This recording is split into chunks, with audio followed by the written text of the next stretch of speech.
6 அம்ச கோரிக்கைகளை வலியுறுத்தி போக்குவரத்து தொழிற்சங்கங்கள் போராட்டத்தில் ஈடுபட்டுள்ள நிலையில் கிளாம்பாக்கத்தில் போராட்டம் போல் இல்லாமல் வழக்கமாக பேருந்துகள் இயங்கி வருவதாக பொதுமக்கள் தெரிவித்துள்ளனர். கூடுதல் விவரங்களை செய்தியாளர் டேனியல் வழங்க கேட்கலாம். வணக்கம் டேனியல், தற்போது அங்கு இருக்கக்கூடிய சூழல் என்ன? இது குறித்தான விவரங்களை பதிவு பண்ணுங்க.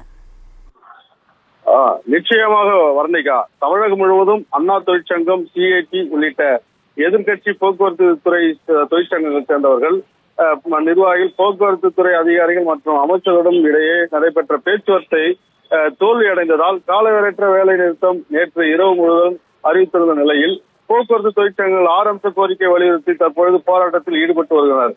இந்த நிலையில சென்னை புறநகர் பகுதியில் உள்ள கிளாம்பாக்கம் பேருந்து நிலையத்தில்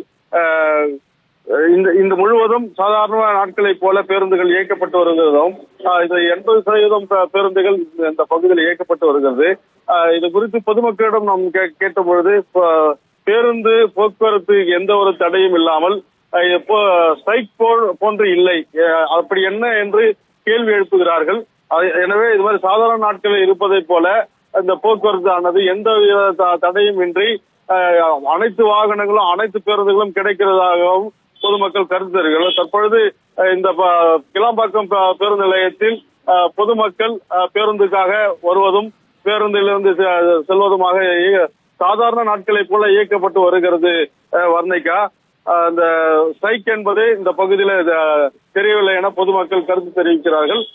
இந்த கிளாம்பாக்கம் பேருந்து நிலையத்தில் இந்த போக்குவரத்து துறை அமைச்சர் சிவசங்கரன் அவர்கள் ஆய்வு செய்தார். அப்பொழுது 95% போக்குவரத்து பேருந்துகள் இயக்கப்பட்டு வருவதாகவும் தகவல் தெரிவித்தார். வர்ணிகா,